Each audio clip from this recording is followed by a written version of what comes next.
స్వార్థంగా ఆలోచించేవాళ్ళు, లేకపోతే ఎవరైనా నాకు శత్రువుగా ఉన్నారని ఆలోచించిన వాళ్ళు ఎవరైనా ఉంటే మీరు ప్రభురాత్రి భోజనాన్ని తీసుకోవడానికి అర్హులు కాదు. దేవుడు అన్నాడు, పాతదైన పులిపిండిని తీసివేసి క్రొత్త ముద్ద అగిన వారికి మాత్రమే ప్రభురాత్రి భోజనాన్ని ఇవ్వమన్నాడు. ఇప్పుడు పాతదైన పులిపిండి సంఘంలోకి తేవడానికి సాతాను విశ్వ ప్రయత్నం చేస్తాడు కదా. అందుకని జాగ్రత్తగా దేవునిలో ఉన్నామనుకున్నవాడు చాలా జాగ్రత్తగా నిలబడాలి. ఏమా అందరం మనసు పెట్టి విన్నా ఉన్నా మాటలు. ఎవ్వరు మీకు శత్రువు ఉండకూడదు. ఎవరు మీకు అన్యాయం చేసినా వారిని మనం ఏం చేయాలమ్మా? వారి కొరకు ప్రార్థన చేయాలి, వారి కొరకు దీవెన, వారిని దీవించాలి, మనం శపించకూడదు కదా. అందుకని మనం వేరు, లోకం వేరు. మీరు లోకాన్ని దేవుని ప్రజలను కలపకండి. రెండు కలిపేయడం వలన మన ఆలోచన మారిపోతుంది. తప్పుగా దేవుని మనం ఆరాధన చేస్తున్నాం. అది దేవునికి ఏమాత్రం ఇష్టం ఉండదు, అసహ్యమైపోతాం దేవునికి. లోకాన్ని దేవుని రెండు కలపొద్దు. లోకమునకు అధికారి సాతాను, సంఘానికి అధిపతి క్రీస్తు. క్రీస్తు అధిపతిగా ఏం చెప్పాడో అవే చేద్దాం. లోకానికి ఏం చెప్పారో లోకం జరిగించుకుంటారు కదా. మనం మాత్రం ఎట్టి పరిస్థితుల్లో జాగ్రత్తగా ఉండాలి. మళ్ళీ చెప్తున్నాను, మనకెవరు శత్రువు లేరు. అందరినీ ప్రేమించడమే. నాటి దేవుని మందిరానికి రాలేకపోయినా కూడా వాళ్ళు మనకేంటి? స్నేహితులే. వారి గురించి కూడా మనం ఏం చేయాలి? ప్రార్థన చేయాలి. అందుకని ఈ భూమి మీద పుట్టిన ఏ వ్యక్తి మనుష్యుడు అంటే చాలు, మనకెవరు శత్రువు కాదు. అందరినీ ప్రేమించాలి, అందరినీ కాపాడుకోవాలి కదా. ఇది మన గురి. అందుకని మీలో ఏ కల్మషం ఉన్నా, ఏది దేవునికి విరుద్ధమైన లక్షణం ఉన్నా, ఆ యేసు ప్రభువు నీకు కోసం కల్వరిలో కార్చిన ఆ రక్తాన్ని స్వీకరించడానికి అనర్హుడు అయిపోతావు. అది నువ్వు తీసుకుంటున్నప్పుడు నీలో సాతాను ప్రవేశిస్తాడు. యోధ ఇస్కరియోతు జీవితాన్ని పాడైపోవడానికి కారణం కేవలం ప్రభురాత్రి భోజనమే. గుర్తుపెట్టుకోండి. వాడు లోకంలో ఉన్నంత వరకు, లోకపు ఆలోచనలో బ్రతికినంత కాలం యేసు ప్రభు వాడిని ఏమాత్రము అనలే. చివరికి ఎక్కడ ప్రవేశించింది సాతాను? ప్రభురాత్రి భోజనం రోజున ఆ రొట్టెలో నుండి ఎవరెళ్ళారు? సాతాను ప్రవేశించాడు. అప్పటి నుంచి తన జీవితం సర్వనాశనం అయిపోయింది. అందుకని ఈ ప్రభురాత్రి భోజనం దగ్గర చాలా జాగ్రత్తగా ఉండాలి. ఈ రోజు కూడా మీరు మాట్లాడుకుంటున్నారంటే ఇంకా అంతకంటే ప్రమాదకరం మరొకటి ఉండదన్నమాట. చాలా జాగ్రత్తగా బ్రతకండి. దయచేసి మీరు జాగ్రత్తగా బ్రతకండి. నేను నా పరిధిలో నా దేవుడు నాకు ఏది ఆజ్ఞాపించాడో అదే చేస్తాను. అది కాదన్నా అదే చేస్తాను, వద్దన్నా అదే చేస్తాను. ఆఖరికి అది మరణమే అయినా ఆ పనే చేయాలి నేను. ఒకవేళ నేను తప్పిపోయినా నా దేవుడి దగ్గర శిక్షణ నేను పొందుకుంటాను. అందుకని నేను ఎలా నిలబడుతున్నాను? నా పిల్లలకి ఏది నేను చేయట్లేదో నీ పిల్లలకి అదే చేయొద్దంటున్నాను. నేను ఏది అనుసరించట్లేదో నేను కూడా మిమ్మల్ని అదే అనుసరించమంటున్నాను. నేను ఏది చెప్తున్నానో అది నేను చేసి రుజువుగా కనిపిస్తున్నాను. కాబట్టి నన్ను చూసి మీరు ఆ విధంగా నడుచుకోండి అని మాదిరిగా చెప్తున్నాను. కాదని ఏది చేసినా అది దేవునికి విరుద్ధమైపోతాం, శాపగ్రస్తులమవుతాం. యోధ ఇస్కరియోతు బ్రతుకు జీవితం మీకు తెలుసు. దేవుడిని వెంబడించిన వాడు, దేవుడిని ఇష్టపడిన వాడు, దేవుడిని ఎంతో ప్రేమించినటువంటి వాడు యోధ ఇస్కరియోతు. కానీ తనలో ఉన్న గుణాల కారణంగా తనే జీవితాన్నే చివరికి అతను పుట్టకపోయి ఉంటుంటే ఎంతో వాడికి మేలు అన్నాడు దేవుడు. మనల్ని కూడా జాగ్రత్త, మనలను మనం సరి చేసుకున్నాం. మనలను ఎవరైనా కావచ్చు, అందరము పాపాత్ములమే. ఇందులో ఎవడు పవిత్రుడైన వాడు ఎవరు లేడు. కానీ గడుపుకున్నాం, విడిచిపెట్టుకున్నాం, భక్తులుగా మారుతున్నాం. ఇంకా ఏదైనా మొండిగా ఉంటే దాన్ని కూడా విడిచిపెట్టి ప్రభువుకి ఇష్టమవుదాం. ఈ సర్వాధికారి అయిన సర్వశక్తుడైన దేవునికి ఇష్టమైతే చాలు. ఒక బండ అయినా నీకు నీళ్ళు ఇస్తుంది, ఎండిపోయిన ఎడారైనా నీకు పంటనిస్తుంది, నిన్ను ఆశీర్వదిస్తారు, ఈ సృష్టి నీకు లోబడుతుంది అన్న విషయాన్ని బాగా గుర్తుపెట్టుకోండి.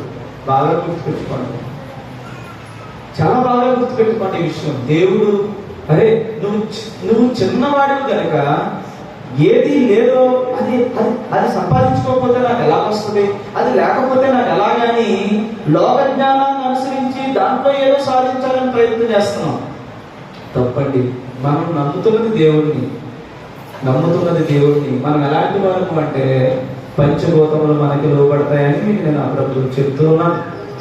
114వ కీర్తనలో ఈ మాట మీకు చాలా ఎందుకు బాగా గుర్తుపెట్టుకోండి. నువ్వెవరో మొదటి నుంచి మనం చదివినప్పుడు ఐగుప్తులో నుండి ఇశ్రాయేలు అన్య భాష గల జనులలో నుండి యాకోబు బయలు వెళ్ళినప్పుడు జాగ్రత్తగా వినాలి మాట, బాగా పరిశీలన చేసుకోండి. మళ్ళీ చదువుదాం. ఐగుప్తు అంటే ఏంటండి? ఇక్కడ ఉన్న వాళ్ళందరూ మనసు పెట్టండి దయచేసి. ఐగుప్తు అంటే ఏంటి ఏమా? ఇశ్రాయేలు ప్రజలను బంధించిన, ఇశ్రాయేలు ప్రజలను ఏది చేయాలో అది చేయనివ్వకుండా బానిసలుగా తీసుకున్న ఒక దేశం ఐగుప్తు. అలాంటి దేశంలో ఎవరి చేత బంధించబడ్డారు? ఫరో చక్రవర్తి ఆ సైన్యం ద్వారా ఇశ్రాయేలు ప్రజలు బంధించబడ్డారు. జాగ్రత్తగా మీకు అర్థమయ్యేలాగా చెప్తాను. బంధించబడినటువంటి ప్రజలు ప్రార్థన చేసుకోవాలనుకున్నారు. ప్రార్థన చేయడానికి అవకాశం ఉందా? ఆరాధన చేయాలనుకున్నారు. ఆరాధన చేయడానికి అవకాశం ఉందా? వేరే చోటుకి వెళ్ళి ఆరాధన చేద్దాం అనుకున్నారు. ఒక బలిపీఠం కట్టాలనుకున్నారు. బలిపీఠం కట్టే అవకాశం ఉందా? బలులు నిలిచిపోయాయి, ఆరాధన నిలిచిపోయాయి, దేవుని కార్యక్రమాలు నిలిచిపోయాయి. మొదలకి దేవుని పని ఏమీ చేయలేని స్థితిలో వాళ్ళు ఉండిపోయారు. అలా ఉండిపోవడానికి కారణమైన ఒక దేశం పేరే ఐగుప్తు. ఏంటమ్మా? ఐగుప్తు. దానికి అధిపతి ఎవరు? ఫరో సాతాను కదా. ఇప్పుడు అక్కడ నుంచట అలాంటి అధికారం నుంచి, అలాంటి శక్తిలో నుంచి, అలాంటి బలమైనటువంటి సాతాను యొక్క వరలో నుంచి ఐగుప్తు దేశంలో ఉన్న ఇశ్రాయేలు ప్రజలను అని ఇశ్రాయేలు అంటున్నాడు, అక్కడే మళ్ళీ యాకోబు అంటున్నాడు. యాకోబు అంటే పాపమును విడిచిపెట్టి, ఎప్పుడైతే ఇశ్రాయేలు ప్రజలు ఈ కష్టంతో వారి జీవితాలు మారాయో, వారు పెడుతున్నటువంటి ఫరో చక్రవర్తి పెడుతున్న ఇబ్బందులను బట్టి వారి జీవితాలు మారాయో, వాళ్ళు యాకోబులో నుండి వారు అయ్యారు ఇశ్రాయేలీలుగా వారు మారారు. ఇశ్రాయేలు ప్రజలయ్యారు. పాపమును విడిచిపెట్టారు. ముందున్నటువంటి పాపపు బ్రతుకులు విడిచిపెట్టి దేవునికి ఇష్టమైన కారణంగా వారిని దేవుడు నడిపించాడు, విడుదల తెచ్చేశాడు. ఇదే విషయాన్ని యేసు ప్రభువు కూడా పాపమనే దాస్యపు సంఖ్యలతో బంధింపబడిన ఈ ప్రపంచాన్ని యేసు ప్రభు మరణము ద్వారా, ఆయన బలి ద్వారా, ప్రభురాత్రి భోజనము ద్వారా నీలో ఉన్నటువంటి పాపపు సంఖ్యలు, పాపపు ఆలోచనలు, పాపపు ఉచ్చు అనే దాని నుండి దేవుడు నీకు విడుదల దయచేస్తాడు. కానీ పాపమును విడిచిపెట్టడానికి నీవు దేవుని ఎదుట ఇష్టంగా కనపడాలి. అప్పుడు మాత్రమే ప్రభురాత్రి భోజనానికి మనం అర్హులమవుతాం. అలా వస్తూ ఉన్నారట. పాపమును విడిచిపెట్టి వస్తున్నారట. లోకాన్ని విడిచిపెట్టి వస్తున్నారట. లోకాన్ని విడిచిపెట్టి, లోక మర్యాదను విడిచిపెట్టి వాళ్ళు వస్తూ ఉన్నారట. రోమీయులకు రాసిన పత్రిక 12వ అధ్యాయం మీరు జాగ్రత్తగా పరిశీలన చేసినప్పుడు 2వ వచనంలో రాయబడింది ఏంటంటే, ఈ లోక మర్యాదను అనుసరించవద్దు. ఏమంటాడమ్మా? లోక మర్యాదను అనుసరించవద్దు అంటున్నాడు. ఇప్పుడు లోక మర్యాద అంటే ఏంటి? పాపమేనా? లోకానికి ఒక మర్యాద ఉందట. లోకానికి ఏముందట? మర్యాద ఉందట. ఆ మర్యాదలో నువ్వు ఉన్నావా లేదా? లోక మర్యాదలో నువ్వు ఉన్నావా లేదా? లోక మర్యాదలో మనం ఉన్నామా లేదా? ఉంటే యాకోబు అవుతావు, లేవు కనుకే ఇశ్రాయేలు అయ్యావు. ఇశ్రాయేలు అంటే దేవుని ఇశ్రాయేలు అయ్యావు. లోకాన్ని అనుసరిస్తే మళ్ళీ ఎవరు అవుతావు? నువ్వు యాకోబు అవుతావు.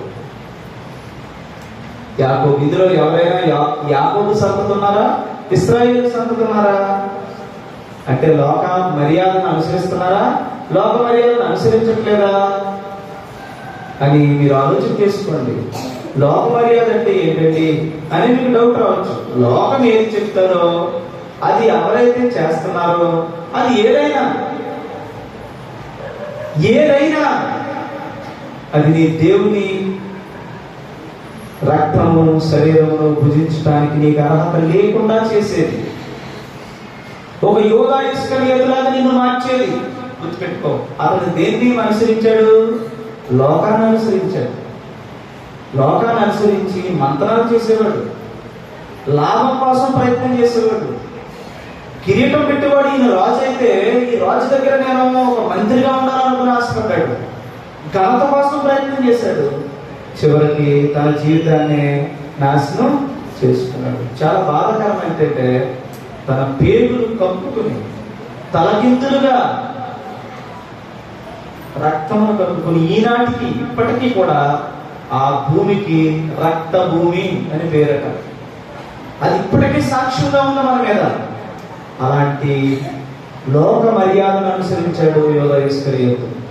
లోక మర్యాదొద్దు, దేవుడు క్లీన్ గా చెప్తున్నాడు. లోక మర్యాదను అనుసరించు. అనుసరించిన వాడు ఇది పట్టుకోవడానికి వీల్లేదు. ఏమా, ఇందులో ప్రధానంగా మీలో ఎవరుకున్నా సరే దయచేసి చెప్తున్నాను, దీన్ని తాకండి. నాకు యోగ్యత లేదు, ఆ యోగ్యత నాకు వచ్చేంత వరకు నేను కన్నీటితో ప్రార్థన చేసి దేవుణ్ణి అడుగుతానని భయపడాలండి ప్రభు సన్నిధికి రావడానికి. మీరు ఏదో లోకాన్ని సంఘాన్ని కలిపేస్తున్నారు. చాలా భయం. నేను సిద్ధపాటు దినాన్ని మీరు అందరూ ఏర్పాటు చేసుకోండి. సిద్ధపడండి రేపు మందిరానికి అన్నాను. ఎంతమంది సిద్ధపడ్డారు? సిద్ధపడటం అంటే తెల్లైన వస్త్రాలని, సిద్ధపడటం అంటే ఆకలిగా ఉండడం అని, సిద్ధపడడం అంటే తలస్నానం చేయడమనే అనుకున్నారు ఎన్నాళ్ళు. అది కూడా ఏంటట? లోక మర్యాదే. ఏది సిద్ధపడాలి అంటే యాకోబులాగా కాదు, ఇశ్రాయేలుగా రావాలి. అలాంటి ఇశ్రాయేలట ఐగుప్తు పాపపు దాస్యపు సంఖ్యల నుంచి విడుదల దయచేసి వస్తుంటే లోకము అతనిని వెంటబడుతుందట. ఎవరిని? ఇశ్రాయేలు ప్రజలను మరలా లోకంలో కలుపుకోవడానికి బలమైన శక్తితో బయలుదేరి వస్తుందట.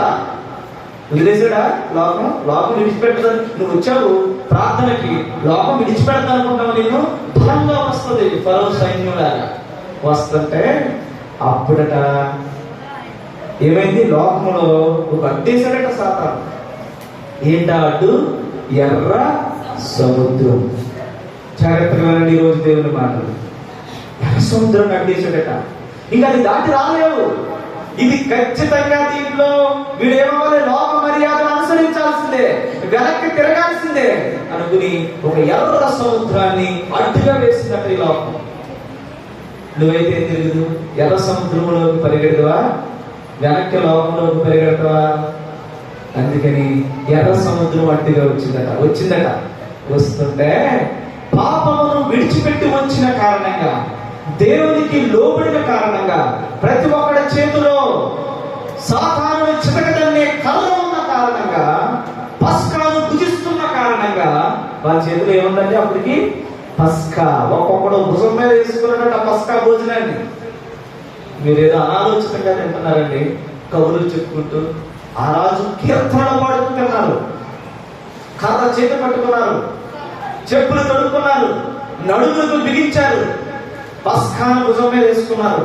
తింటూ ఉన్నారు, వెళ్తూ ఉన్నారు, తింటూ ఉన్నారు, వెళ్తూ ఉన్నారు. దేని నుంచి?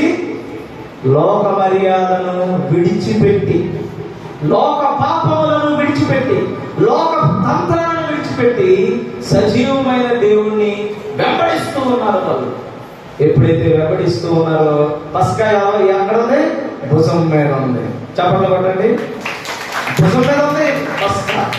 ఈ రోజున నీకు పస్కా ఉంది. పవిత్రమైన యేసు ప్రభు రక్తం, పవిత్రమైన యేసు ప్రభు శరీరం. అపవిత్రమైన చేతులతో దాన్ని తాకిన రోజు అది నిన్ను, నీ కుటుంబాన్ని దహిస్తుంది. అది యోధా ఇస్కరియోతులోనికి సాతాను ప్రవేశించి తన జీవితాన్ని కాల్చేసింది. మరి ఎప్పటికీ రానివ్వకుండా తన బ్రతుకును జాగ్రత్త లేని కారణంగా వాడి పతనాన్ని కోరుకున్నట్టుగా అయిపోయింది. అంత శక్తి కలిగింది. ప్రభురాత్రి భోజనం అంటే ఏదో మీరు అనాలోచితంగా ఏదో 4 కబుర్లు చెప్పుకుని లోకంలో ఉన్న మర్యాద సంఘాల్లో చేస్తున్నారు. అప్పుడు ఎర్ర సముద్రం అడ్డుగా పెట్టాడు గురువాడు సాతాను.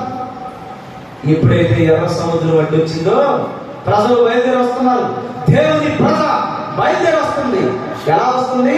ఇశ్రాయేలుగా వస్తుంది. అప్పుడు చూడండి ఏమైందో. అక్కడ రాశారు, ఇది సముద్రం అట. దానిని చూచి, దేని చూసి? యాకోబు ఇశ్రాయేలుగా మారి దేవుని యొక్క పస్కాను భుజిస్తూ వస్తున్న దానిని చూచి ఎందుకు మారిపోయింది? దేవుని ఎందుకు మారిపోయింది? మరి చెప్పాలి అందరూ. పస్కాను భుజిస్తున్న కారణంగా, పస్కాను భుజించిన కారణంగా, దేవుడు చెప్పిన విధానంలో పస్కాను భుజించిన కారణంగా ఏమని చెప్పాడు? ఇదిగో 14 రోజులు అలా చెప్పుకుంటూ వచ్చాడు కదా.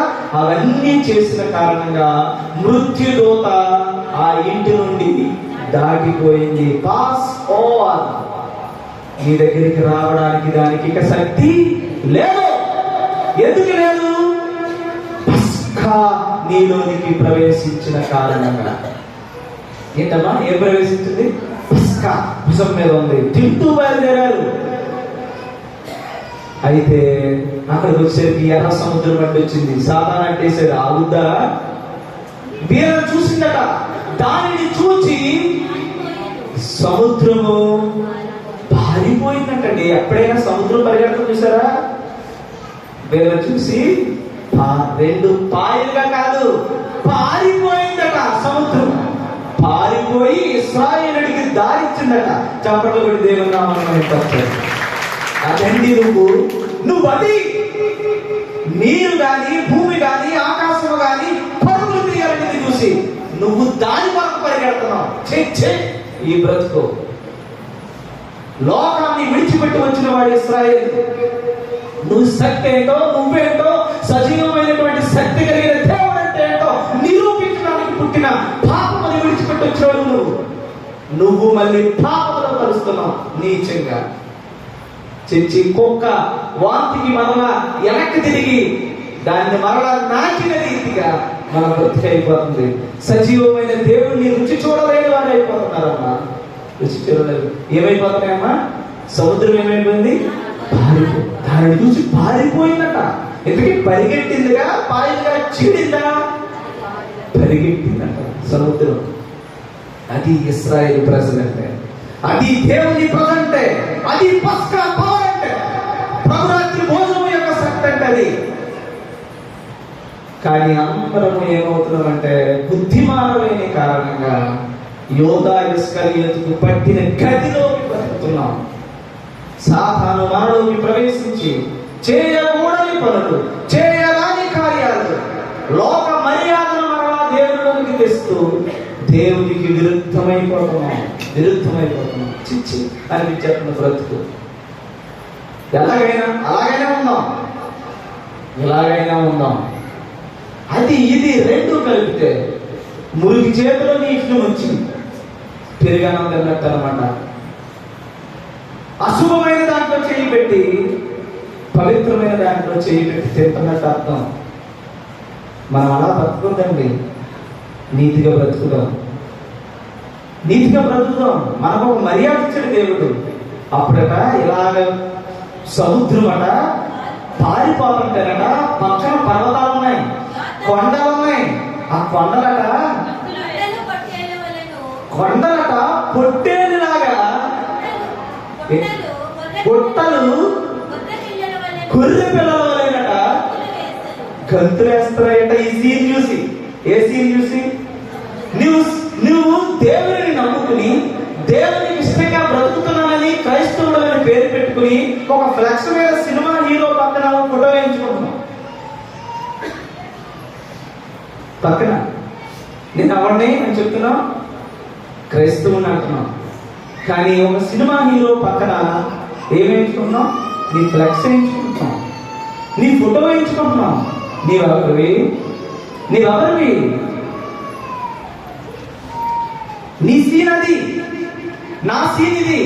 ఏం చూడండి, ప్రకృతట ఇశ్రాయేలు వస్తున్నారు, సముద్రం పరిగెట్టిందట.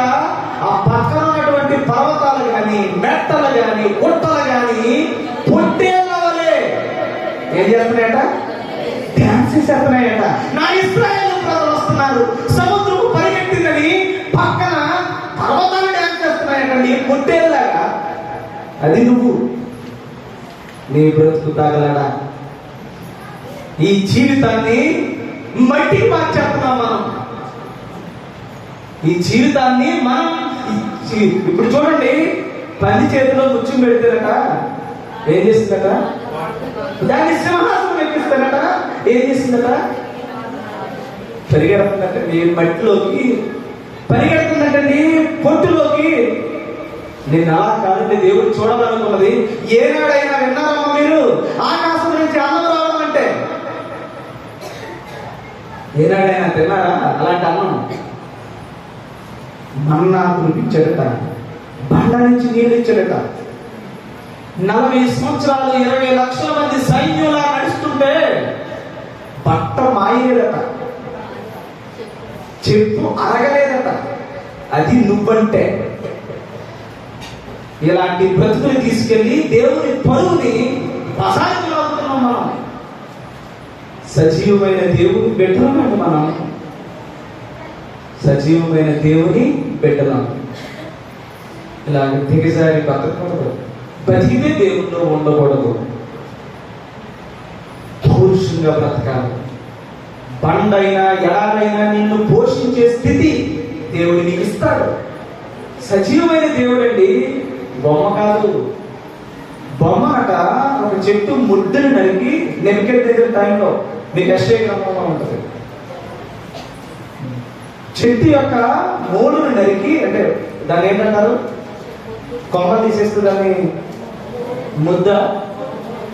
ఆ మూడును నరికి ఆ చుట్టుపక్కల ఉన్నటువంటి చెక్క మొక్కలన్నింటినీ తీసేసి మధ్యలో ఉన్న దానిని ఒక బొమ్మగా చేసుకుని దండం పెట్టేవాడట ఒక మనిషి. దండం పెడుతుంటే అప్పుడు అంటాడు, ఒక ప్రవక్త చెప్తున్నాడు, ఒక దేవుని నమ్మినటువంటి బిడ్డ చెప్తున్నాడు, ఏమని తెలుసా? అరే చెక్క మొక్క కట్ చేసు, పక్కన ఉన్న చెక్క మొక్కలు ఒకే ఒక ముద్దులో నుండి ఒకే ఒక కాండంలో నుంచి వచ్చాయి కదా ఇవన్నీ, ఇవేమో వంటకు ఉపయోగించుకుని మాంసం వండుకుని తింటున్నాం. అమ్మా భలే కానీ దాన్ని నిప్పుల్లో పెట్టి కాల్చుకున్నాం, వంట కాల్చుకుంటున్నాం, చలి కాల్చుకుంటున్నాం, దాని చేత తృప్తిగా తింటున్నాం, త్రాగుతున్నాం. మళ్ళీ అందులో ముక్కలేసి దేవుడా అని దానికి సాష్టాంగ పడుతున్నాం. గోరి వేరువాడా, తెలివి తక్కువవాడా అని ఆనాడు ఆ ప్రవక్త ఆనాడు ప్రజలను బట్టి చెప్తే, ఈనాడు ప్రజ దేవుని ప్రజలుగా దేవుని బిడ్డలుగా బ్రతకాల్సిన వాడు నువ్వు లోక మర్యాదకు సాష్టాంగ పడుతున్నావు. చిచ్చి, ఇదే మన బ్రతుకు అనిపిస్తున్నాం. నిజంగా సిగ్గుగా అనిపిస్తుంది మీరు నాయకుడిగా నేను నడిపించడానికి. మీరు చేసే ప్రతి పని నీ సేవకుడిగా నేను అవమానించబడుతున్నాను. నువ్వు చేసే ప్రతి పనికి, నువ్వు చేస్తున్న ప్రతి బూతికి, నువ్వు చేస్తున్న ప్రతి గొడవలకి, నువ్వు చేస్తున్న ప్రతి దొంగతనానికి నీ సేవకుడిగా నేను వస్తున్నాను. నిన్ను కన్నా నా దేవుడు సిగ్గుపడుతున్నాడు అన్ని జరిగించాలి. లోక మర్యాదను మనం అనుసరించకూడదు.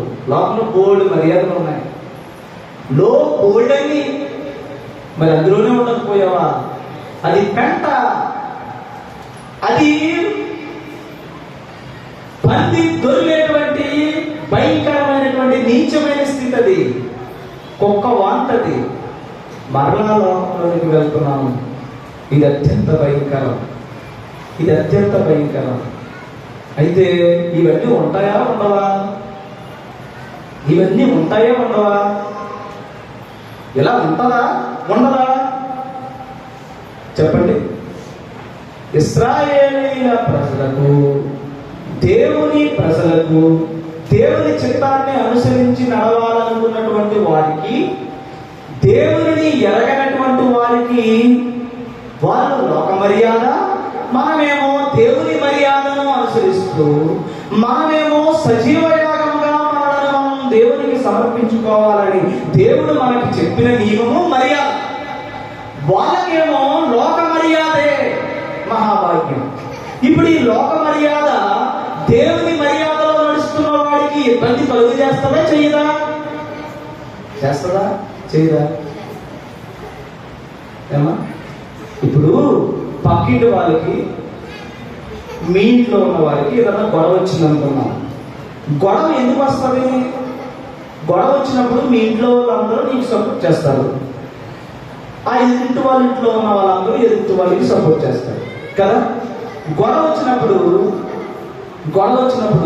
ఈ ఇంట్లో వాడే ఆ ఇంట్లోకి సపోర్ట్ చేశాడు అనుకోండి, ఈ ఇంట్లో ఉన్న వాళ్ళే ఇద్దరు ఆ ఇంట్లో వాళ్ళకే సపోర్ట్ చేసి, ఇంట్లో ఉన్న గుట్టంతా చెప్పి, ఇంట్లో ఉన్నటువంటిదంతా చెప్పి, ఆ నాన్నగారికి ఉన్న వీక్నెస్ అని చెప్పి శత్రువుకి చేతికి కట్టించారు అనుకోండి, అప్పుడు ఎవరు ఎవరు అలా దేవుడు నియమించినట్టుగా లోకం మన కోసం పెట్టాడు. మనం ఏమవ్వాలి? నువ్వు సజీవ యాగముగా మిమ్మల్ని మీరు దేవునికి సమర్పించుకునే బ్రతికిది. అప్పుడు సజీవ యాగం అంటే ఏంటి? ఇంతకీ నిన్నెవడో కాలుతూ ఉండాలి, నిన్నెవడో మంట పెడుతూ ఉండాలి, నిన్నెవడో దూషిస్తూ ఉండాలి, నిన్నెవడో లోక మర్యాదతో నిన్ను కాలుస్తూ ఉండాలి.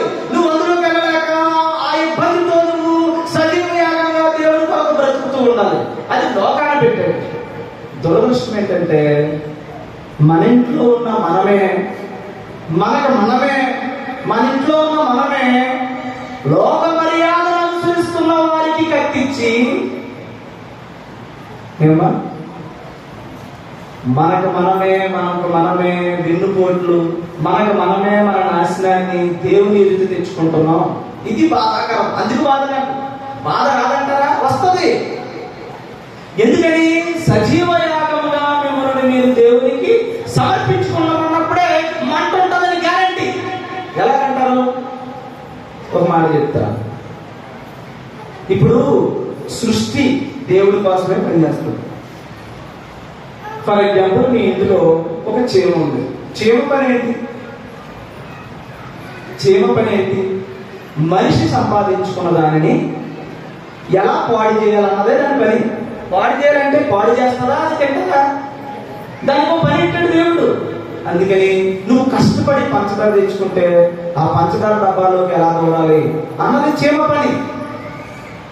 నువ్వు కష్టపడి ఒక టీవీ కొనుక్కుంటే, లేకపోతే కష్టపడి ఒక బైక్ కొనుక్కుంటే, ఆ బైక్ లోకి దూరి ఆ ఎలక ఏం చేస్తుంది? 2 వైర్లు కట్ చేస్తుంది. ఎందుకు కట్ చేద్దంటది? దానికేం తెలుసు వైర్లు కట్ చేయడం అంటే? పళ్ళు దొరకతాయని. దురదవరెట్టారు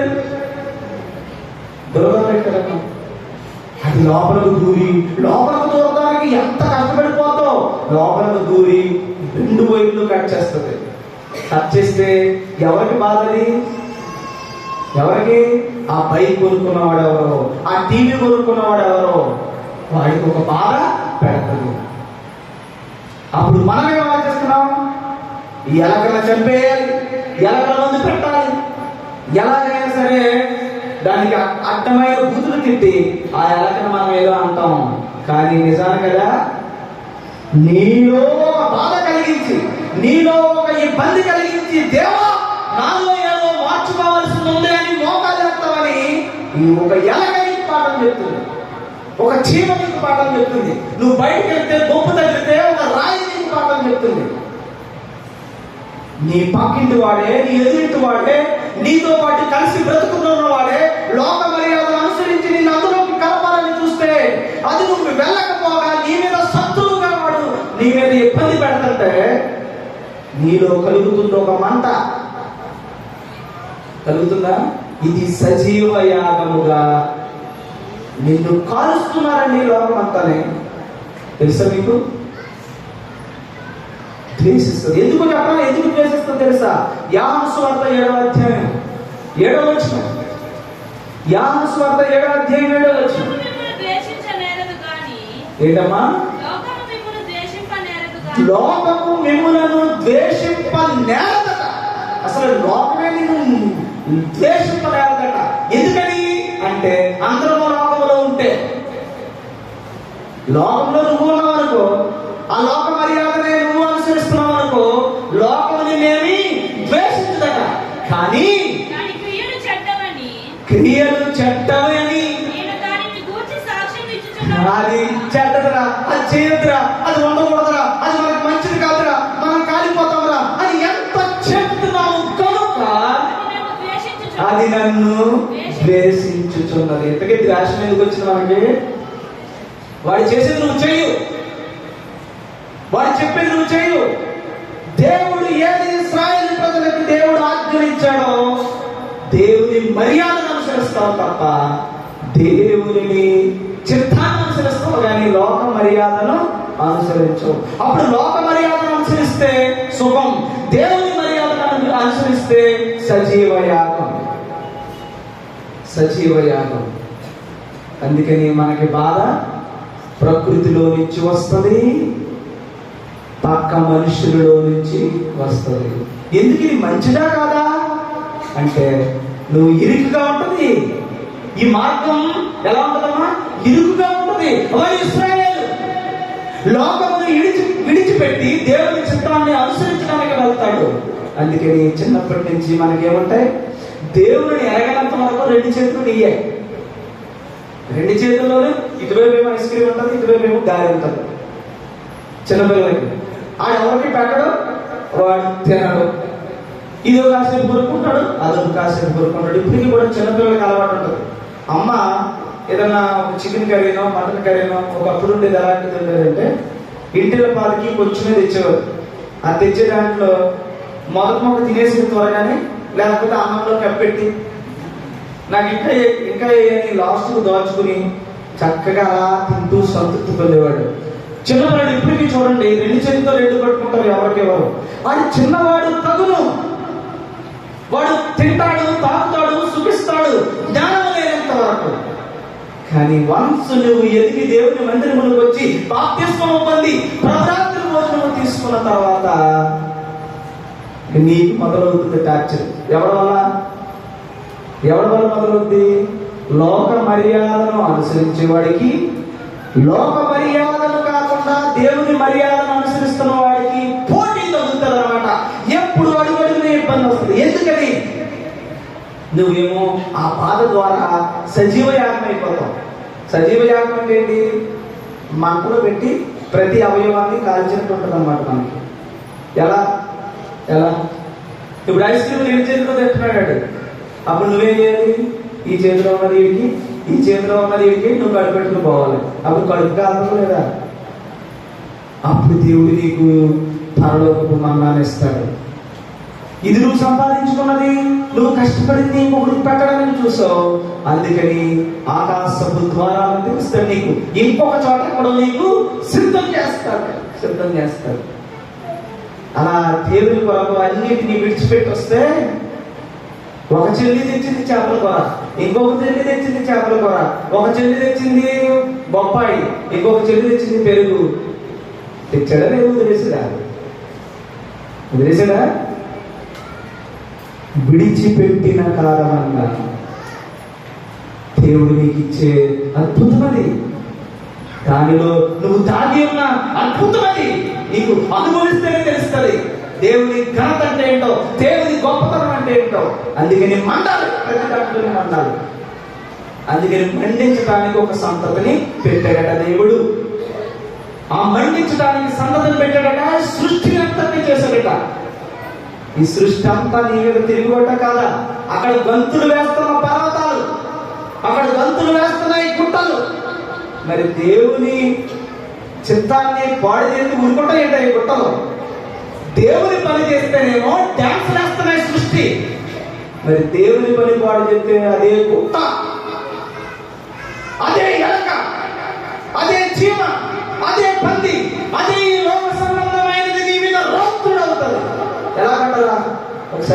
చెప్తా. ఒక ఊరిలోకి దేవుని సేవకుడు వెళ్ళాడు. దేవుని సేవకుడు వెళ్ళి ఏదో సువార్త ప్రాక్టీస్ వెళ్తే 10 మంది కుర్రోళ్ళు, కొంతమంది కుర్రోళ్ళు అక్కడ ఆ ఊరోళ్ళు పోగడి ఎలీషా వెళ్తూ ఉన్నటువంటి టైంలో అక్కడ ఏం చేశారంటే అతన్ని ఏమని పేరు పెట్టారంటే, సేవకుడికి నాకు కూడా ఏదో పేరు పెట్టారమ్మా, నాకేదో పేరు పెట్టుంటారు. ఎక్కడో ఎవడో మూర్ఖుడు ఉంటాడో, తప్పకుండా ఉంటాడో, నాకేదో పేరు పెట్టి ఉంటాడు. నాకు తెలిసిన విషయం ఏదో నాన్నగారు కూడా పేరు పెట్టారు. మా నాన్నగారి పేరు ఏంటంటే జలగపాది. ఏంటమ్మా? జలగపాది అని పేరు మా నాన్నగారు. జలగట్టి పట్టుకుంటే వదలరట. సేమ్ నాకు ఎక్కడో బిరుదు సిద్ధం చేసి ఉంటాడు. ఈ లోక మర్యాదను అనుసరించేవాడు ఎవడో ఉంటాడు ఖచ్చితంగా. ఉండి తీరతాడు. 12 మందిలో ఒకడు ఉంటే 300 మందిలో ఉండడా ఉంటారు, గ్యారెంటీ ఉంటారు. నన్ను పొడిచే వాళ్ళు ఉంటారు, నా గురించి సెటైర్లు వేసుకున్న వాళ్ళు ఉంటారు, నన్ను ఇంకా ఏది అనకూడదో అది అనేసిన వాళ్ళు ఉంటుంటారు. ఐ నో ఎవ్రీథింగ్, నాకు తెలుసు. కానీ అలాగే ఒక సేవకుడిని అన్నాడట, బోడోడా బోడోడా బోడోడా అంటున్నాడట. ఎవరిని? సేవకుడిని బోడోడా అంటున్నారట. ఆ మాట మీకు కనిపించిందమ్మా? బోడోడా బోడోడా అంటున్నారట. పాపం ఆయన బోడుకుంటేమో మరి నాకు తెలియదు. ఒక ప్రవక్తను పట్టుకుని బోడోడా బోడోడా అని హేళన చేస్తుందట. ఎక్కడి నుంచి వచ్చాయో తెలియదమ్మా. ఎలుగుబంట్లు వచ్చాయట. ఏ అడుగులో నుంచి వచ్చాయో, ఏ పక్క నుంచి వచ్చాయో తెలియదు. ఒక్కొక్కరిని చీల్చి పడేసాయంట. అంతే. అలా చెప్పమాట 2వ రాజుల గ్రంథము 2వ అధ్యాయం 23వ వచనం. అందరూ గుర్తుపెట్టుకోండి. సేవకుని ఇష్టం వచ్చినట్టుగా మాట్లాడుతున్న వాళ్ళు ఎవరైనా సరే గుర్తుపెట్టుకోండి. సేవకుని మాత్రమే కాదు, దేవుని చిత్తాన్ని, లోక మర్యాదను అనుసరించకుండా దేవునిలో ఇశ్రాయేలుగా బ్రతుకుతున్న వాడిని ఎవడేమన్నా దేవుడు ఊరుకోడండి. గుర్తుపెట్టుకోండి. చదవమ్మా. వెళ్ళాడు, త్రోవను పోవుచుండగా ఎవరమ్మా? వాళ్ళు పట్టణాల్లో నుంచి వచ్చారట. వచ్చి బోడివాడా ఎక్కుపో అంటున్నారట. అపహాస్యము చేశారట. సేవకుడు ఎప్పుడైనా అపహాస్యం చేసినప్పుడు ఎక్కడ చూడ ఉంటుందమ్మా, గ్యారెంటీ ఉంటుంది. ఈ గుణం లోక మర్యాద ఉన్నవాడు ఎవరికైనా ఉంటుంది. దేవుని భయం తెలిసిన వాడికి బాబాయ్ అనుకుంటాడు. దేవుని భయం తెలియని వాడు ఎప్పుడు పొడుద్దామా, ఎప్పుడు నిందేద్దామా, ఎప్పుడు దొరుకుతాడా, ఎప్పుడు వేద్దాం. లోకపు మర్యాద, దురదృష్టం మనలో కూడా వచ్చేసింది. బోడోడా ఎక్కువ అంటున్నారట. అలా అందరూ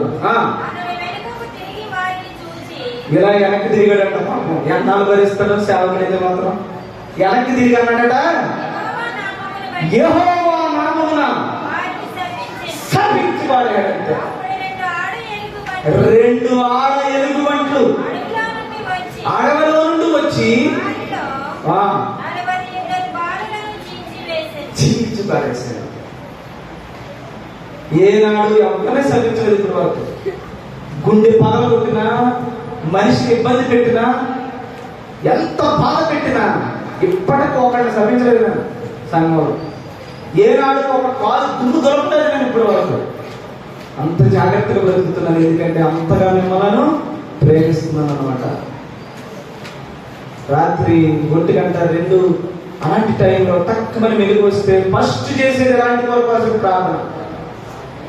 అయినా ప్రేమ ఎరగట్లేదు, ఇంకా పొడుస్తూనే ఉన్నారు. పొడుస్తుండడం అనేది మంచిదా చెడ్డదా? మనకి మంచిదే.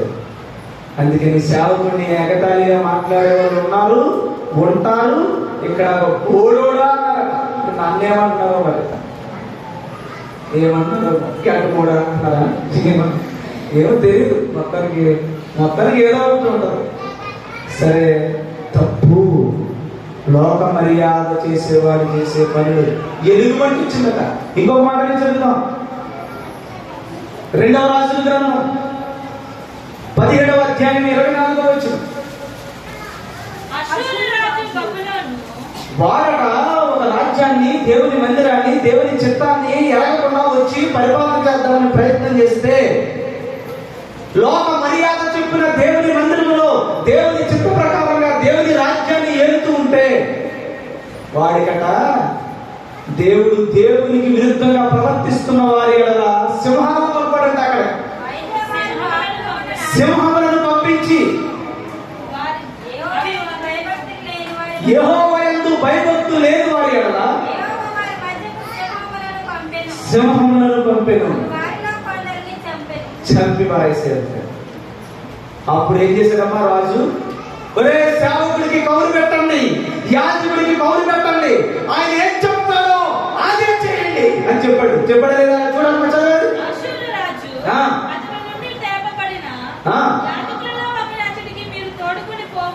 ఎక్కడికి వెళ్ళమన్నాడు?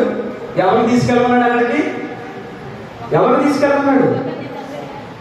యాజకుడిని. ఎక్కడికి తీసుకెళ్ళాలి? ఎక్కడ తప్పుడు చేస్తున్నారో అక్కడికి సేవకుడు తీసుకెళ్ళి అతను ఏం చెప్తాడో చదువు.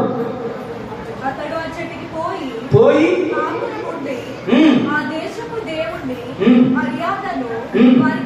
దేవుని మర్యాదను నేర్పించాడట. ఏం మర్యాద?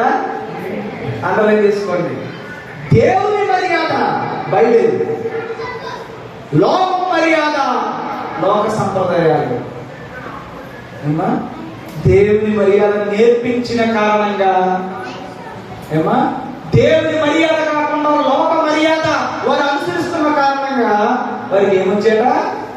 సింహముల నుంచి వారిని చీల్చివేసే బైబిల్ చెప్తుంది. మీ అందరికీ తీర్పు ఉంటుందమ్మా. ఎవరెవరు ఏం చేస్తున్నారో అంతా రికార్డెడ్ దేవునికి. నువ్వు రహస్యంగా అన్నా, ఇంకొకరిని రెచ్చగొట్టినా, ఇంకొకరు చేసినా, ఏం చేసినా కూడా తప్పు చేస్తే దాని యొక్క శిక్ష ఫలితం పాత నిబంధన కాబట్టి వెంటనే వచ్చే వెలుగుబట్లు.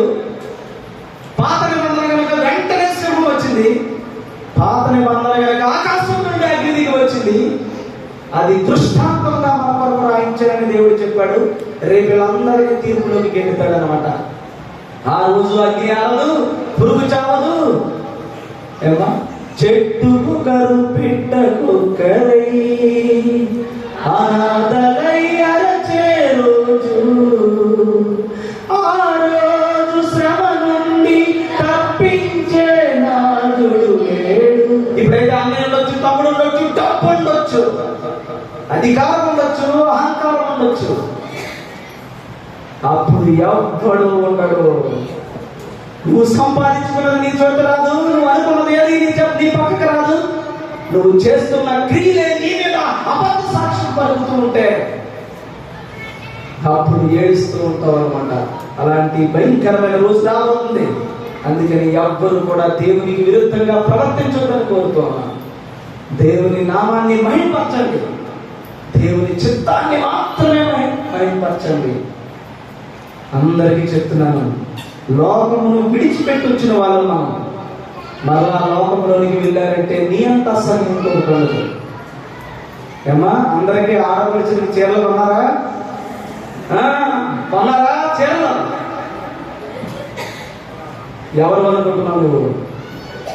దేవుని మర్యాదను పాడు చేసి, దేవునిలో ఉండి దేవుని మర్యాదను పాడు చేసిన, దేవుని శిక్షను పొందుకోవడానికి సిద్ధంగా ఉన్న జనాంగం. Be careful. ఉంటే అలానే ఉండు, ఎలా అన్నా ఉండు. రెండింటిగా ఉంటే ఇదిగో సింహం ఎలుగు వంటి ఒకనాడు శిక్షకు పాత్రలు అవుతుంటావు. సహోదరిగా చెప్తున్నాను, ప్రేమతో చెప్తున్నాను. It's not a revenge, it's a lovable words. ప్రేమ కలిగిన మాటలు. నువ్వు పాడైపోకూడదని. ఇంతటితో ఆదుదనుకున్నారు ఆ జీవితం. లోక మర్యాదను అనుసరిస్తే జరుగుతున్న ఘోరం అంతా కాదు. ప్రాణము లేని జీవి, ప్రాణము లేని రాయి, ప్రాణము లేని వాటిని దేవుని యొక్క మహిమను చాలా నీచమైన స్థితిలోకి దిగజేస్తూ ఉన్నారు. జాగ్రత్త, దండం పెట్టి చెప్తున్నాను. లోక మర్యాదను అనుసరించకండి. పాపం అండి అది. అక్కడ లోక మర్యాదను అనుభవించి ఇక్కడ యేసు ప్రభు రక్తాన్ని భుజించడానికి యోధా ఇస్కరియోతు అవుతావా ఏమి? యోధా ఇస్కరియోతుకు పట్టిన గతి నీకు రావాలా ఏమి? ఇంకా దేవుడు వెలుగునిచ్చాడు. ఇప్పటికైనా మార్చుకోండి, పద్ధతి మార్చుకోండి. తెలియకపోతే నన్ను అడగండి. చాలా పాపం చేస్తున్నారమ్మా మీరు, చాలా పాపం చేస్తున్నారు మీరు. నీ బిడ్డలను, నీ కుటుంబాన్ని స్వయంగా నువ్వే అంటించుకుంటున్నావు, స్వయంగా నీ యొక్క కుటుంబాన్ని నువ్వే పీక్కుంటున్నావు, నీ జీవితాన్ని నువ్వే నాశనం చేసుకుంటున్నావు. తల్లి దండం పెట్టి చెప్తున్నాను సేవకులుగా, ఇలాంటి పాపంలోకి క్రైస్తవుడు వెళ్ళకూడదండి. నీ దేవుడు శక్తి కలిగిన దేవుడు, పరిశుద్ధుడు.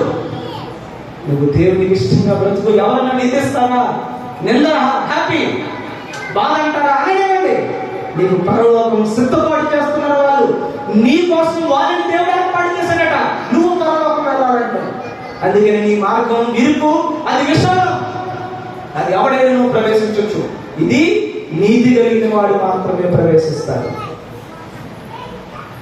జీవితాన్ని పాడు చేసుకోకండి. మళ్ళీ చెప్తున్నా, నువ్వు నడుస్తుంటే సముద్రం పారిపోయేవాడు నువ్వు. ఆ తర్వాత ఇశ్రాయేలు ప్రజలు వెళ్ళిపోయిన తర్వాత ఎవరు వచ్చారు? వెనకాల లోకం వచ్చింది. లోక మర్యాదను అనుసరిస్తున్న వాళ్ళు వచ్చారు. వస్తే ఏం చేసింది సముద్రం? ఏం చేసింది సముద్రం? మొత్తం చొట్టబెట్టి గిరగర తిప్పి అందులో వేసి అదాల పాతాలను తొక్కేసింది. తొక్కేసి దాంట్లో వెళ్తున్నాను చేరట్టు. దాన్ని విడిచిపెట్టొచ్చాం. మా తాత ముత్తాత అందరి దగ్గర నుంచి అది వద్దనుకుని ప్రభువులో నడుస్తున్నాం మేము. మా తాత కట్టి కూడా అది కొత్తపల్లి సత్య ఎక్కడికి పోయాడు. తర్వాత ఆయన కొడుకుగా సుదర్శనరావు గారు వచ్చి దేవుడు ఆయన నుండి ఆయనకి సాక్ష్యం పెట్టి గొంతులో పెద్ద కాయేసి చచ్చే లాంటి స్థితిలోకి వెళ్ళిపోతే, నీ సేవ చేసుకుంటారని సమర్పించుకుంటే, దేవుడు నడిపించుకుంటే, సుదర్శనరావు గారి ఊర్లో పరిచయం చేశారు. ఆయన బిడ్డగా నాకు ఆ అభిషేకం దేవుడు నాకు ఇచ్చాడు. కొత్తపల్లి సత్య వంశం పోయింది. కొత్తపల్లి సుదర్శనరావు గారి యొక్క ఇశ్రాయేలు జనాంగంలోకి నేను వచ్చాను. అప్పటి నుంచి ఇప్పటి వరకు లోక మర్యాద లేదు. ఎందుకంటే నేనైతే సముద్రం పరిగెట్టాలి, సముద్రం ముంచేయకూడదు. దేవునికి విరుద్ధంగా ప్రవర్తించిన వాడికి సృష్టి సహకరించదు, ఎలక సహకరించదు, చీమ సహకరించదు. ఏ కాకి నువ్వు వండుకునేది తుపాకు, అన్ని నీ మీద పగబెట్టేస్తాయి. గుర్తుపెట్టుకో, సృష్టి నీకు సహకరించదు. నీకు అన్ని నష్టాన్ని జరిగిస్తాయి, నిన్ను ఇబ్బంది పెడతాయి. సృష్టి పర్వతాలంటే ఈ సీన్ చూసి, సముద్రం పారిపోతుంటే చూసి పర్వతాలు డాన్స్ వేస్తున్నాయట పొట్టేళ్ళలాగా. పొట్టేలు ఎప్పుడైనా డాన్స్ వేయడం చూసారా? నేనైతే చూడలేదండి. దూడ డాన్స్ వేస్తాను చూశాను. పాలు తాగి అదే ఎగురుద్ది. ఇంకా పొట్టేలు ఇంకంత శక్తివంతమైనది, అది ఇంకెంత బలంగా వేస్తుందో. పర్వతాలు కొండలట డాన్స్ వేస్తున్నాయట. ఇశ్రాయేలు ప్రజలు నడుస్తుంటే సముద్రం పారిపోతుంటే ఆ సీన్ ఎంత బాగున్నది.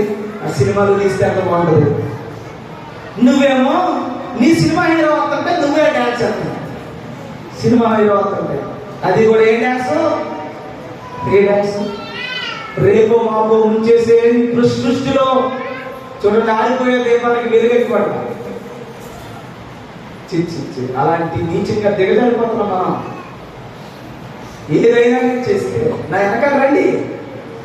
అందుకని మొన్న ఒకసారి చెప్పాను నేను, శుక్రవారం, ఈ ఊర్లో ఏదైనా పాడుపడ్డ ఇల్లు ఉంటే, అయ్యి బాబా ఇంట్లోకి వెళ్తే ఎప్పటికీ కలిసి రాదన్న ఇల్లు కానీ, ఈదు కొట్టు పెడే తగిలేస్తున్న ఇల్లు కానీ, ఏమన్నా ఏదైనా ఒకటి ఉంటే ఆ ఇల్లుని ఖాళీ చేసి నాకు ఏదన్నా పాడుపడ్డ ఏదన్నా అందులో ఉంటే అందరూ నాశనం అయిపోతాను. ఎందుకంటే నాకు ఒకటి ఇవ్వండి, నేనేంటో ప్రతి చూపించి మీకు చెప్తాను చెప్పాను.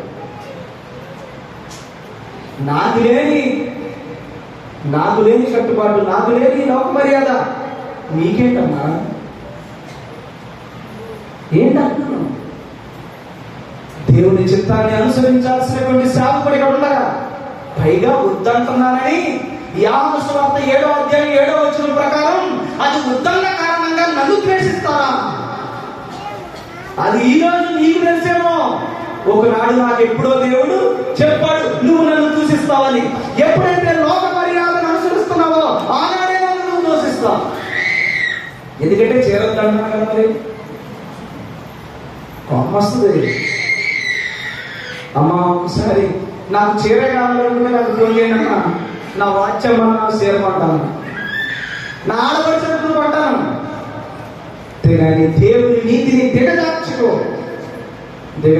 ప్లీజ్. మనం ఎవరో తెలుసా? మీకు అర్థమవడం కోసం ఈ మాట చెప్తున్నాను.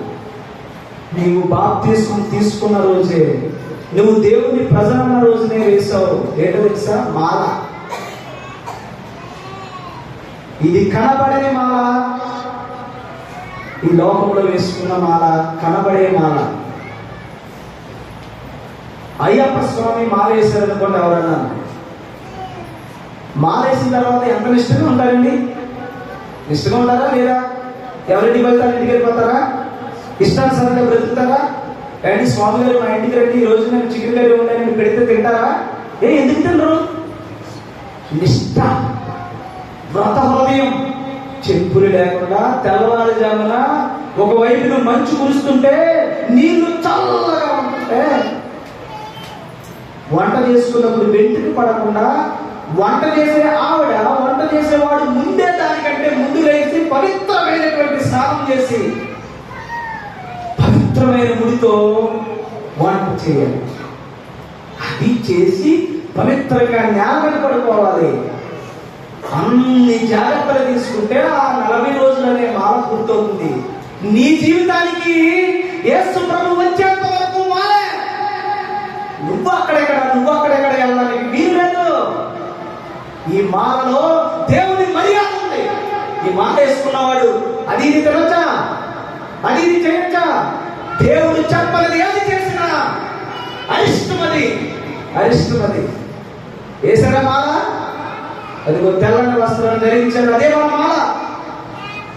మాల అంటే వస్త్రం ఎవడైనా వేసుకోవచ్చు. అడ్డమైన పాపాలు చేసినవాడు కూడా తెల్లవారు వేసుకోవచ్చు. బైబిల్ గ్రంథంలో చెప్తుంది, నీతి క్రియలనే తెల్లని వస్త్రం.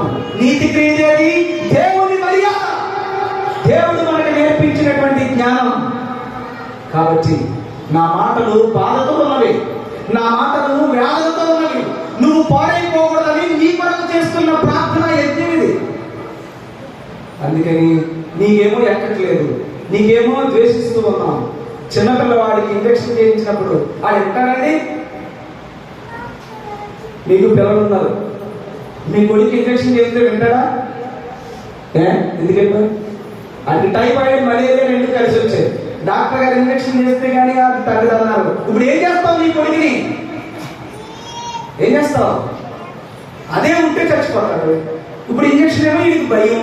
ఏం చేస్తాం?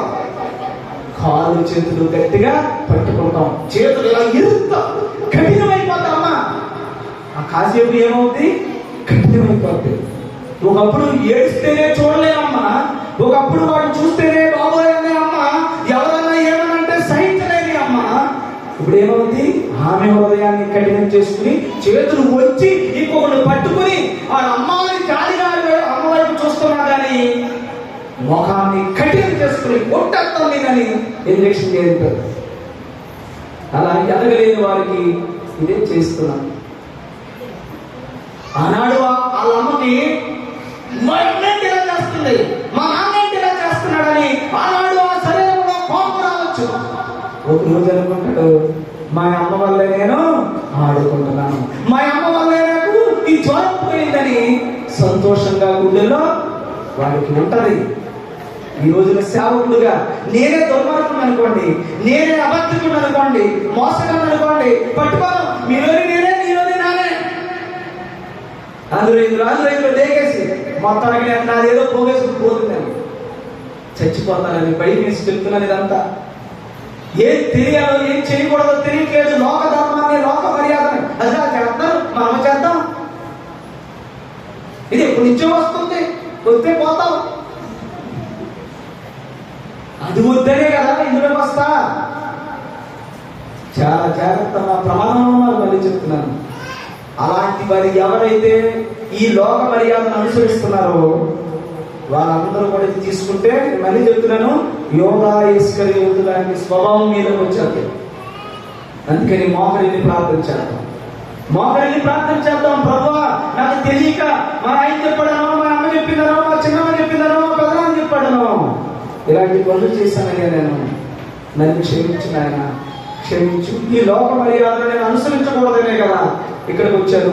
మరలా కుక్క వాంతికి వెలిగినట్టుగా నా జీవితం ఏంటి ప్రభు ఇలా వెళ్ళిపోతుంది అని దేవుని చేసిన తప్పును ఒప్పుకోండి. దయచేసి చెప్తున్నాను, ఒప్పుకుంటే ఆ పవిత్రమైన నీ కొరకు నా కొరకు బలైన యేసు ప్రభు రక్త శరీరాలు మీ దగ్గరికి వస్తాయి. దాని కొరకు రాత్రి నిద్ర లేకుండా ప్రార్థనలు చేసి, దేవా ఇలాంటి బిడ్డలు నా సంఘంలో ఉన్నారు, వారందరికీ నేను ఇస్తే ఏమైపోతారు ప్రభువా? వారు యోగేశ్వరి ఏదైతే ఇది పుట్టకపోయినా బాగున్నాం, తెలియక తప్పు చేశారు నా ప్రజలు, తెలియక తప్పు చేశారు నా యొక్క సంఘ విశ్వాసులు. ప్రభువాన్ని మార్చుకోవడానికి రాత్రి నుంచి చెబుతున్నాను మీకోసం. అప్పటికి నా మనసు ఆగక, నా గుండెలో ఉన్న బాధ ఆగక, ఒక పుట్టినరోజైనా ఇదే చెప్తున్నాను, ఒక పుట్టినరోజైనా ఇదే చెప్పాను. సంఘానికి సిద్ధపడి దాన్ని ఏర్పాటు చేశాను. అయితే దీన్ని మళ్ళీ కూడా ఎలా మారుస్తారు తెలుసా? ఇంకో వద్దన్నాను, నేను మానలో ఉన్నాను, నేను పరిశుద్ధమైన దేవుని మాల వేసుకున్నాను, నేను నిష్ఠగా ఉన్నాను, యథార్థంగా ఉన్నాను, పరిశుద్ధంగా బ్రతుకుతున్నాను, మీరు కూడా పరిశుద్ధంగా బ్రతకండి అని మీరు చెప్పాల్సింది పోయి మీరే అందులోకి పోతే ఎప్పుడు మారుతారమ్మా? ఇప్పటికే 90% ఈ ఊరిలో దేవునికి ఇష్టంగా బ్రతకడానికి ఇష్టపడి వచ్చిన వాళ్ళని ఎంతమంది ప్రాణాలను మిగిలిస్తారు తెలుసా మీరందరూ? మీరు రక్షణ పొందకపోగా రక్షింపబడుతున్నటువంటి వారిని కూడా నాశనం చేస్తున్నారు మీరు. మీ వల్ల మీరు తగలేసుకున్నారు, వాళ్ళని తగలేస్తున్నారు. ఎప్పుడైనా మీరు కూడా అలాంటి వాళ్ళకి ఎప్పుడైనా మారుతారండి? వాళ్ళు వస్తారా ఎప్పుడైనా? ఇంకా ఇందులోకి వచ్చిన వాడే అలాగే తయారైతే ఎప్పుడు వస్తారు, ఎప్పుడు మారుతాడు, ఎప్పుడు అగ్నిగుణం నుంచి తప్పించుకుంటాడు? తల్లి జాడ పిల్లకు లేక, పిల్ల జాడ తల్లికి లేక, చెట్టుకొకరు పిట్టకొక్కరై అనాథలై అరచే రోజు. ఆ రోజు ఎవరికి రాకూడదని ఇక్కడ యజ్ఞం చేసి ప్రార్థన చేస్తుంటే నిన్ను తగలేసుకుని వాళ్ళని తగలేస్తుంది. ప్రభువా, వారిని ఎప్పుడు కాపాడతావు తండ్రి?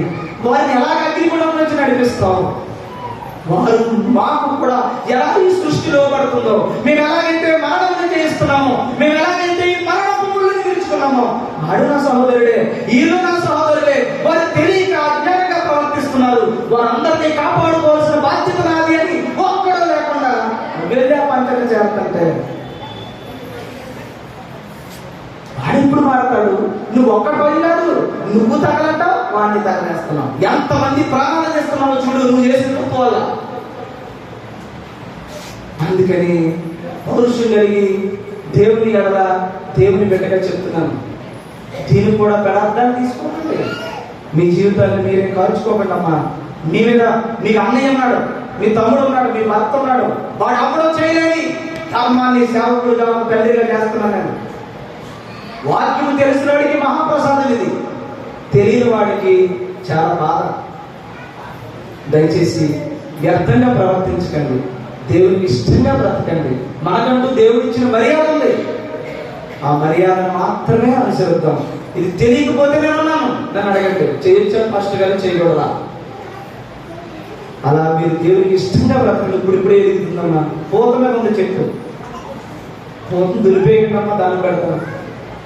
మీ వల్ల నలుగురు పాడైపోతున్నారు, పూతను దులిపేస్తున్నాడు. అందుకని పూత పూచే చెట్లు కాయలుగా ఉన్నటువంటి చెట్లకి ఎవరు వస్తారట? గుంట నక్కలు ప్రవేశిస్తాయి. అందుకని ప్రతి ఒక్కడు ఒక సంసోన్ అవ్వాలి, ప్రతి ఒక్కడు ఒక ఇశ్రాయేలు అవ్వాలి.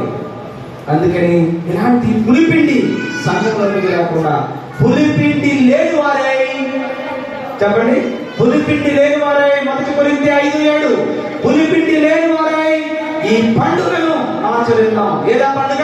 పస్కా. పులిపిండి ఉందా మీలో? You are not at all eligible to eat the living bread.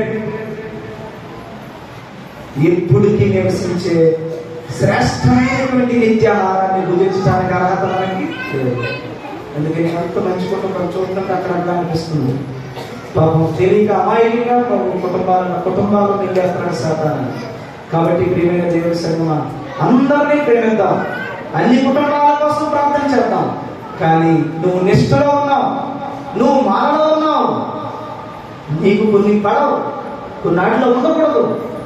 అందుకని ఏ ఒక్కరైనా చూస్తున్నాను, ఇప్పుడు తండ్రి తప్పు చేశాడు అనుకోండి, ఆ తండ్రి పంచం ఉన్న పిల్లలందరూ ఏమవుతారు చెప్పడం సార్? తండ్రి తప్పు చేసింది, లేకపోతే తల్లి తప్పు చేసింది, మాట్లాడితే తల్లి దగ్గరికి కొడుకు వెళ్ళాలి, కూతురు వెళ్ళాలి. ఆ పంచలో ఆ వృక్షంగా ఉన్న వాళ్ళందరూ కూడా ఉంటారు. మొదటిసారి ఎదురుకించిన ఎప్పుడు తండ్రి దగ్గరే కొడుకు దగ్గరే ఉన్నవాడు కనుక వీడు అయిపోతాడు, అవడా అయిపోతాడు. ఒక వ్యక్తి ఉన్నాడు, ఆ వ్యక్తి అవడం వదిలేండి, దేవుని మందిరానికి ఆటంకంగా ఉండేవాడు. ఆటంకంగా ఉంటే నేను ఆయన దగ్గరికి వెళ్ళి రండి, మీరు చేసే పని తప్పు, ఇది ప్రభు స్థలం, ఇది దేవుని మందిరం, ఇది మీరు అనాలోచనగా ఆలోచిస్తున్నారు, దీనికోసమో దానికోసం ఇదని అని నేను వ్యక్తిగతంగా ఆయన కలుసుకుని మాట్లాడాను. చనిపోయేదాకా ఆయనకి నేను చెప్తూనే ఉన్నాను. చనిపోయే ముందు అన్నాడు, మీరన్నట్టే చేసింది అని మనసు మార్చుకుని చనిపోయాడు, ధన్యుడయ్యాడు. ఆ తర్వాత ఆ పంచన వెలిగినటువంటి కొడుకు, ఆ పంచన వెలిగినటువంటి బిడ్డలు మళ్ళీ ఆయన పంతాన్ని మళ్ళీ పట్టుకున్నారు. అందుకని దేవుడు ఏమన్నాడంటే, ఎక్కడ దుర్మార్గులు ఉంటారో, ఎక్కడ అన్యాయంగా ఉంటారో, ఎక్కడ లోక మర్యాదలు అనుసరిస్తారో అక్కడ నువ్వు ఉండకు. అపహాస్యకులు కూర్చుంటే చోటన కూర్చోకు, ఎందుకంటే నువ్వు కూడా అపహాస్యకులుగా మారిపోతావు. అక్కడ ఉండకు. మరి ఎక్కడ ఉండాలి? పరిశుద్ధ సంఘంగా కూడుకో. అక్కడ బుద్ధులన్నీ వస్తాయి, అక్కడ ఆ బోధంతా నీకు వస్తుంది. ఎప్పుడైతే ఉందో ఆ బోధ నేర్చుకున్నావో ఆ బోధ ప్రకారంగానే వెళ్ళిపోతావు. మనం కొన్ని చోట్ల ఉండకూడదు, అక్కడ ఉన్నామంటే అలా ఆగిపోతాం మనం. అందుకని కొంతమంది అది బంధువులైనా, చుట్టాలైనా, లేదా నీకు తోబుట్టువులైనా ఉండకూడని చోట ఉండకూడదు. ఉన్నావా అలా నువ్వు మారిపోతాం, అంతే మారిపోతా. అలా మారిపోయిన రెండవ తరాన్ని చూస్తున్నాను నేను. మొదటి తరాన్ని చూశాను, రెండవ తరాన్ని చూస్తున్నాను. ఇక్కడ కూడా మొదటి తరాన్ని చూశాను, రెండో తరం కూడా అలాగే బిహేవ్ చేస్తుంది. చూశాను నేను స్వయంగా కొంతమంది. అరే నాన్న ఈడంతా కొంచెం కుర్రోడు కదా మారుతాడేమనుకుంటే కుర్రోడు అలాగే ఉన్నాడు. ఎందుకని? అదే పంచన పెరిగిన కారణంగా. అందుకని చాలా జాగ్రత్త. మీ పిల్లలు పాడైపోతున్నారు మీ వల్ల, మీ కుటుంబాలు పాడైపోతున్నాయి. ఎంత మంచి కుటుంబాలు అవి, చాలా మంచి కుటుంబాలు అమ్మా. చాలా మంది స్పెషాలు ఇంట్లో అంతా తోడేస్తారు. అరుసులు అలా పెట్టి అరుసులు తింటామన్నా ఏమన్నా ఆ అరిసెలు తెలుసుకున్నా ఆయన వాళ్ళ ప్రేమ వస్తున్నారు అంతే.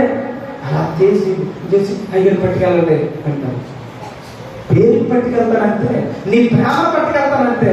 అలాంటి వాళ్ళు కూడా మారిపోతారండి నీ వల్ల. నీ కుటుంబంలో నువ్వు ఒక యజమానిగా ఉన్న కారణంగా, లేకపోతే నువ్వు ఒక యజమానురాలిగా ఇంట్లో ఉన్న కారణంగా నీ పిల్లలు పాడైపోతున్నారు. అమ్మ నాన్న గొడవ పెడితే పిల్లలు మారండి, మా మామూలు ఇడే అన్నాడు, ఈడే అనుకుంటారండి. పిల్లలు పాడైపోతున్నారు మీ వల్ల. First generation, second generation, third generation, ఇంకెప్పుడు మారుతాం?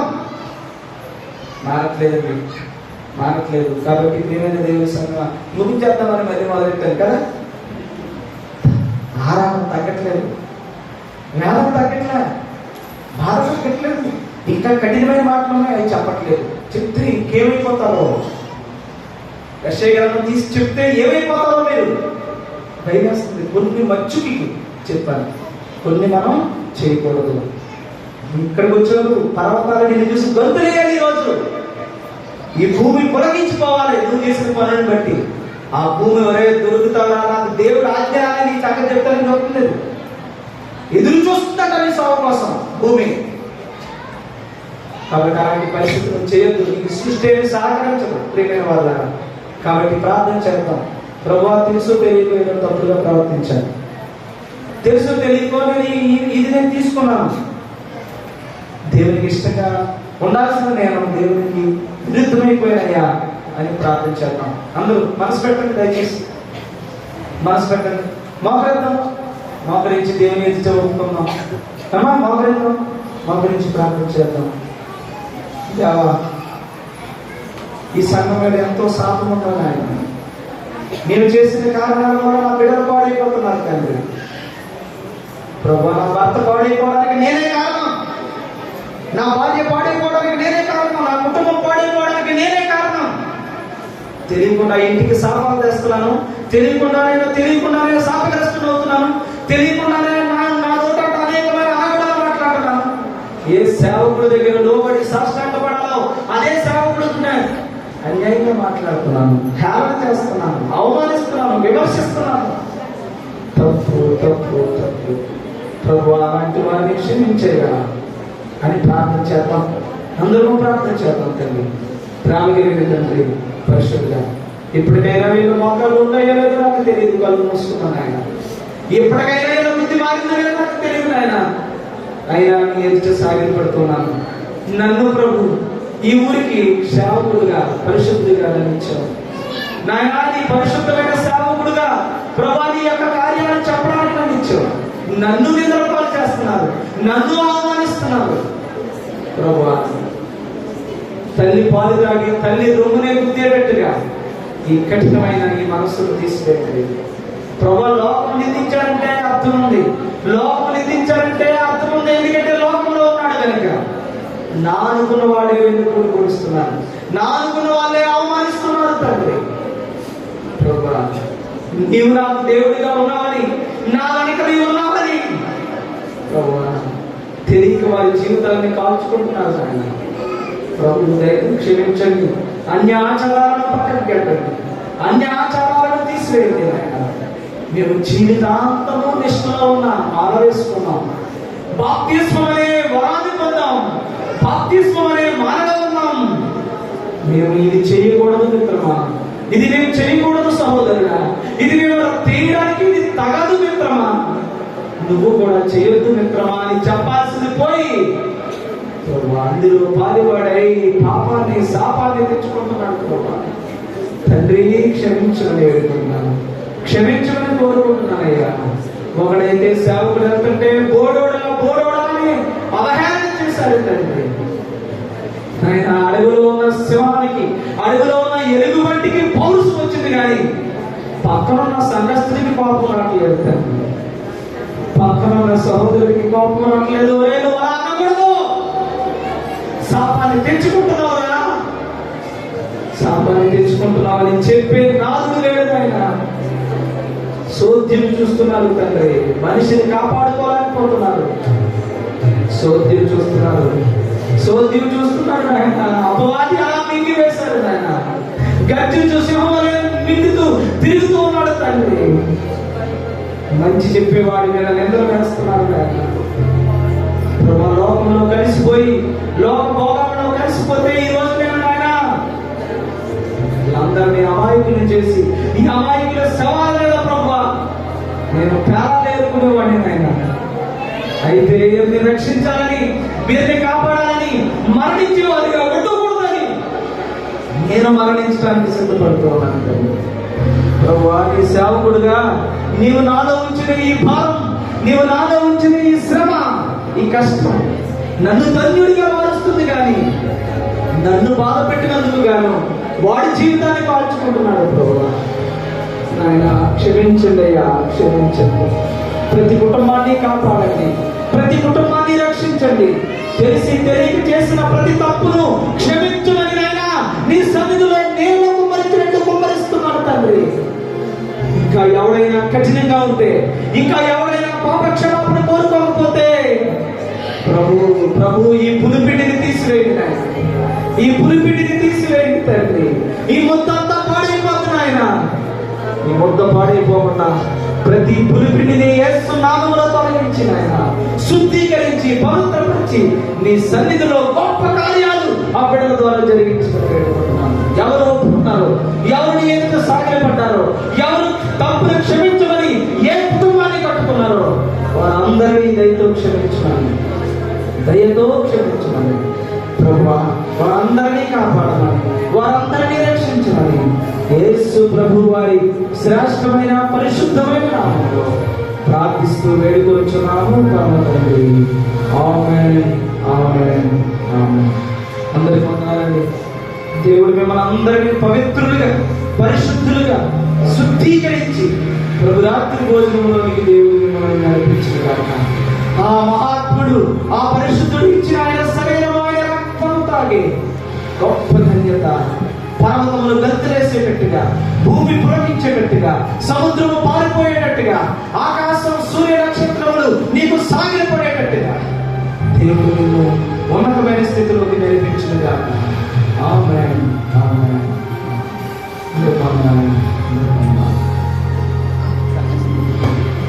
ప్లీజ్